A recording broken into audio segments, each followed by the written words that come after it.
在折腰的这些重要人物中，前世基本都是大悲剧，最大的赢家是苏娥皇。他把大乔折磨致死，设计小乔与魏少离心，被迫嫁给刘演，身死国灭。更可恨的是，他还买通了朱夫人身边的人，在徐夫人的食物中下毒，顺利嫁给了魏少，成为皇后。但是在第二世中的他并没有那么幸运了。徐夫人和小乔一样，带着前世的记忆来到了第二世。当初苏娥皇的所作所为，他都铭记在心，于是在第二世利用小乔和魏少对付他，并开创一个繁荣昌盛的魏国。魏少知晓苏娥皇的蛇蝎心肠和野心后，直接割掉了苏娥皇的鼻子，把他赶出魏家。苏娥皇为了权势和地位，先后投靠了幸逊和刘演，可惜最后这两个人都一一被魏少击败，建立了大燕国，成为北方的霸主。苏娥皇只能逃到南方的无人岛中。苏娥皇是中山国宣平侯苏家的长女，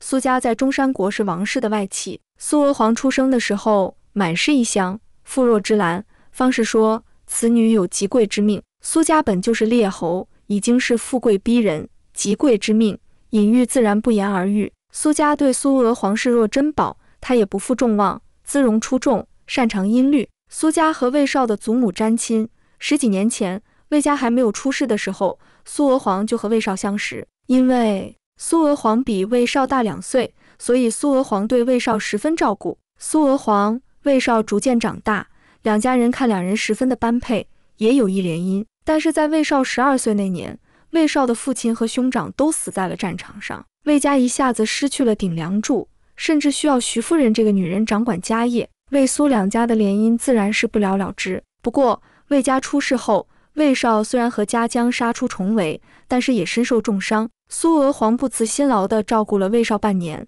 所以因为这半年，魏少原谅了苏娥皇对祖母下毒，仅仅是割掉他的鼻子。苏娥皇陪伴他度过了最黑暗的半年。魏少15岁那年，他开始执掌军事。17岁的苏娥皇嫁给了宣帝的弟弟刘立。婚后，苏娥皇跟随丈夫住在洛阳。刘立对苏娥皇十分的宠爱，给她在洛阳建立了一座豪华的大楼，取名玉楼。苏娥皇也因此被称为玉楼夫人。但是苏娥皇到洛阳不到半年，宣帝就去世了。势力最大的河南刺史幸逊历年仅7岁的宗室子刘同为帝，自己把持朝政。宣帝没有子嗣，仅有2个弟弟。河东王刘哀被幸逊诬告镇杀了宣帝，从而被幸逊杀死。刘立虽然没有被杀，但是也被严加看管，郁郁寡欢，最终病死。苏娥皇成为了寡妇，再次回到中山国。苏娥皇和魏少之间有情谊，但是不多。前世魏少没有娶小乔，苏娥皇多次努力下，魏少便纳了苏娥皇。苏娥皇成为了魏少身边唯一的女人。苏娥皇告诉魏少，自己的嗓子是为了他而毁掉的，因为魏少曾经称赞过他的嗓子。他虽然不能给魏少守住身子，但是可以将唯一的歌喉给他。实际上，苏娥皇的嗓子是生病，刘立的宠姬在他的药中做了手脚，才被毁掉的。后来，魏少一统中原，建立大燕。苏娥皇不甘心只做一个夫人，于是找上了冷宫中的大乔。当时，大乔虽然是魏少的正妻，但是魏少从来没有碰过她。苏娥皇住在大燕最华丽的宫殿中，大乔住在最偏僻的宫殿中。苏娥皇身边丫鬟仆役众多，而大乔身边只有一个老宫女，还经常克扣她的餐食，刁难她。苏娥皇言语羞辱了一番大乔，大乔心灰意冷，吞金自尽。魏少虽然身边只有苏娥皇一个女人，但是他并不傻，看得懂女人之间的小九九。魏少觉得苏娥皇冒犯了他，大乔是祖母给他娶的嫡妻，也算是祖母留下的遗产。不过魏少还是封苏娥皇为皇后，但是同时魏少也扩建后宫，各地进献的女子也都被收入后宫。苏娥皇虽然是皇后，但是也不再是专宠。大燕成立不到8年，魏少就被比之杀了。魏少一死，大燕便灰飞烟灭。苏娥皇这个前朝皇后的命运自然是可想而知的了。上一世苏娥皇好歹还成为了皇后，虽然并不长久，但是这一世更惨。不管是前世今生，苏娥皇都很清楚，祖母徐夫人是不可能接受自己的。于是苏娥皇买通了朱夫人身边的姜敖，给徐夫人下了蛇毒，将来就算是东窗事发，也有朱夫人给她背锅。姜敖是朱夫人身边的老人，但是骄傲的儿子被朱夫人的弟弟害死了。朱夫人这个人也是个糊涂人，并没有公正地处置这个问题。这一事，小乔知道徐夫人死亡的大致时间，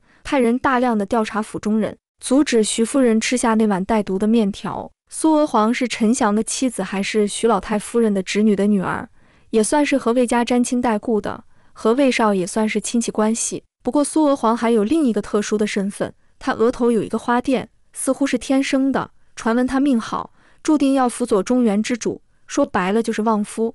当然这种事情以讹传讹的居多，但她还是靠着美色和个众狐媚手段，成功的得到了陈祥的独宠。只是陈祥身体不好，他一心想要把自己的弟弟过继过去，此后想要继续掌控边州。只是令人莫想到的是，这样的情况之下，魏国准备在边州的附近郡县修建水渠，而毫无疑问，这么做必然会影响到边州。于是苏娥皇趁着徐太夫人过寿的机会去了魏国。他曾经在魏家待过，甚至还和魏少义过亲，所以回到魏家并不算是多么的意外。只是他此行回到魏家，为的却是破坏乔魏联盟，挑拨离间。但事实上这位可不是这么的简单，她是一个野心勃勃、利欲熏心的女人，难道就没有想过重心和魏少在一起？乔蛮是她成为皇后路上最大的绊脚石，边州气数已尽，即便是看着强横，但苏娥皇清楚，继承人的事情轮不到她插手。陈祥一旦去世，她所有的努力都白费，所以这位其实是为自己另谋出路去了。如果能够挑拨乔魏联盟，这位自然是可以回到边州邀功，甚至还可以和魏少在一起。但是很可惜，魏少和乔蛮都是聪明人，这位妄想挑拨离间。事实上在他之前，陈祥的堂弟就已经动手了，魏延挑拨离间，想要借此分化乔魏联盟，这是他父亲的意思。至于苏娥皇则是和他一样的打算，两人本该是一拍即合的，但是即便是这两位联手，也终究没有能够成功算计魏少和乔蛮。虽然没能让乔魏联盟瓦解，但是也让两人生出了嫌隙，甚至乔蛮因为爱上了魏少，所以吃起了苏娥皇的醋，两人的关系被动摇。但魏家还是有聪明人的，徐老太夫人自然是不愿意让两人分开，即便是两人是世仇，3代人的血仇，但是徐太夫人分得清好坏。于是苏娥皇只能用了别的计谋，那就是毒杀徐老太夫人。徐太夫人一直反对苏娥皇和魏少在一起，她却动了歹毒的心思，只不过这位没有内谋直接，她利用了朱夫人。朱夫人不喜欢乔蛮，于是这位挑拨婆媳关系，怂恿她用巫蛊之术咒乔蛮，但事实上换成了徐太夫人的八字。之后又利用朱夫人的心腹给徐太夫人下一种奇毒，就算是人死了也查不出死因来，症状像是中风。这件事一旦成功，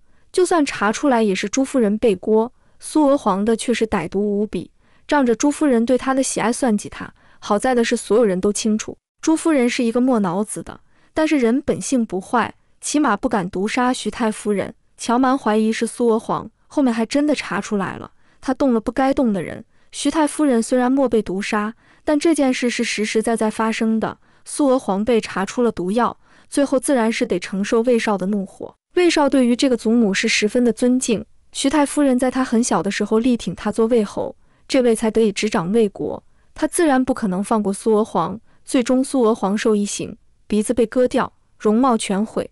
这位为自己的所作所为付出了惨痛的代价，他引以为傲，能够吸引众多男人的容貌没了，最后结局无比的凄惨。苏娥皇给魏少的祖母下蛇毒被发现，魏少本想放过苏娥皇，再加上苏娥皇的母亲是徐夫人的侄女，徐夫人也有意放过他，但是苏娥皇将所有人都当傻子耍，最终魏少按军中杀人未遂处置，割掉了他的鼻子。对于苏娥皇这样的美人而言，割鼻比杀掉他还难受。在洛阳的时候，幸逊就看上了苏娥皇，被割掉鼻子后，苏娥皇戴上了黄金面具，成为了幸逊的宠姬。苏娥皇鼓动幸逊称帝，幸逊50万大军对战魏少30万大军，竟然败了。幸逊想要杀了苏娥皇，正好幸逊手下的将领丁区要杀幸逊，苏娥皇为了活命，声称自己知道幸逊的藏宝的在哪，求丁区放了自己。苏娥皇后来投奔了刘演，结果刘演被魏少逼到一个小岛上，魏少杀到两人所在的小岛上，但是并没有杀两人，而是将岛上流落至此的平民带走。苏娥皇如果没有杀祖母，就凭那半年的情谊，魏少能够原谅他所有的事情。但是他骨子里就是一个恶人。逃到岛上，面对魏少的大军，他毫不犹豫地抢过渔民的孩子，用来要挟魏少。他骨子中已经没有一丝良善了。只能说徐太夫人养了好几个白眼狼，魏延是如此，楚玉是如此，而苏娥皇也是如此。最后乔魏联盟依旧，双方的血仇还得以化解，苏娥皇等人的阴谋莫能得逞。可以说乔蛮和魏少之间还是非常感人的。